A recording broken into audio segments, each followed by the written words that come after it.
Hi, I'm Stephen Shedd, and I'm a citizen of the Muskogee Creek Nation and Director of Tribal Enterprise for the Indigenous Food and Agriculture Initiative.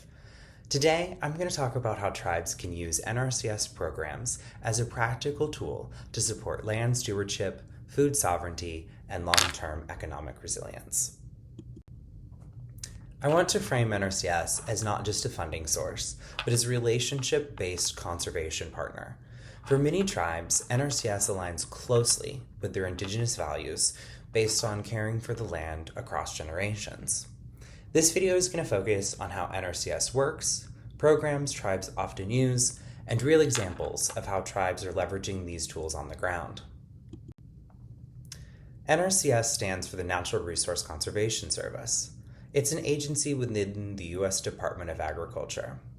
It was originally created in the 1930s during the Dust Bowl when massive soil erosion made it clear that land stewardship was a national priority. From the beginning, NRCS's role has been to help people who care for working lands, farms, ranches, and forests, not to regulate them. NRCS focuses on soil health, water resources, rangelands, and long-term land productivity. Its approach is voluntary and planning first, which is why it often aligns well with tribal values around stewardship, responsibility, and care for future generations. At its core, NRCS offers two types of assistance: technical and financial. Technical assistance includes conservation planning, engineering support, soil and water assessments, and grazing plans. Financial assistance usually comes through cost-share contracts that help pay for conservation practices. Participation is voluntary, and tribes can engage NRCS just for planning without immediately applying for funding.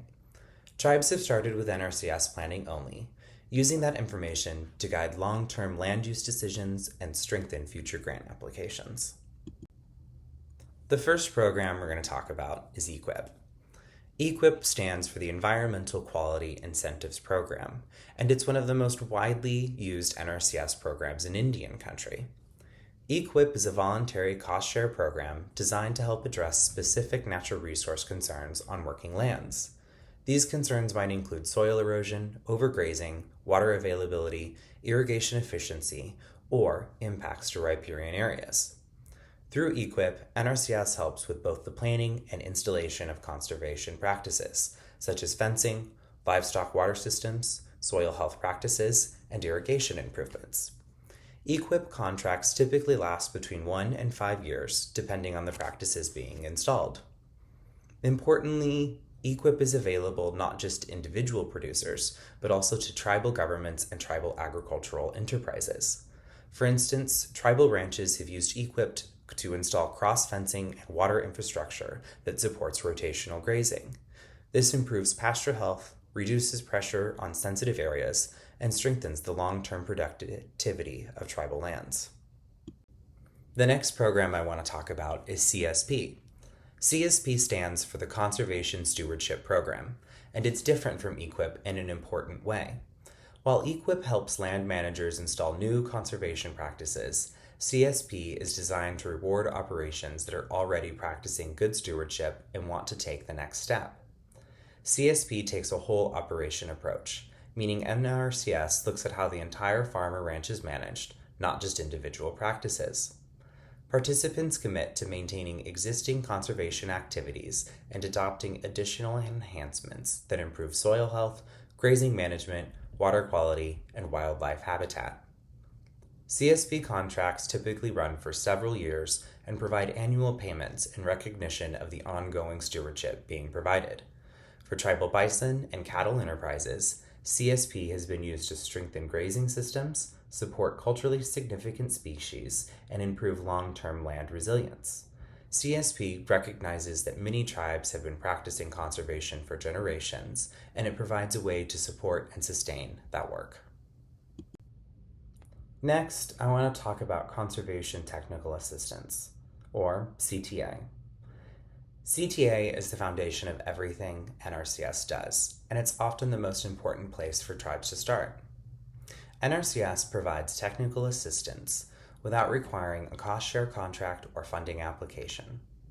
Through this technical assistance, NRCS works with tribes and producers to develop written conservation plans. These plans can identify resource concerns on the land, such as soil erosion, grazing pressure, water availability, or degraded riparian areas. And these plans can outline practical conservation solutions. The conservation plan can become a roadmap that can guide land management decisions over time. For tribes, conservation plans developed through technical assistance with NRCS are often used to support BIA agricultural leasing, inform tribal land use planning, strengthen a tribe's agriculture resource management plan, or prepare the tribe for future NRCS and grant funding. Tribes frequently use conservation plans as a low-risk way to build a relationship with NRCS, improve land stewardship, and position themselves for long-term success, whether or not they pursue funding immediately. Tribes that find the most success with NRCS generally take a strategic approach. They start with planning before funding. They stack NRCS programs with other tools like agricultural resource management plans, other available grants, and USDA funding. And they use demonstration projects on tribal lands to show producers what's possible. NRCS conservation plans often strengthen agricultural resource management plans by improving productivity and reducing risk at the same time. If you would like to talk more about how tribes can strategically utilize these programs, please reach out to us at the Indigenous Food and Agriculture Initiative.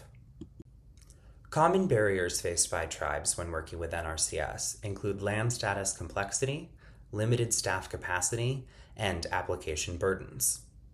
Tribes can successfully address these barriers when they coordinate early with NRCS, BIA, and partner with local tribal conservation districts when possible.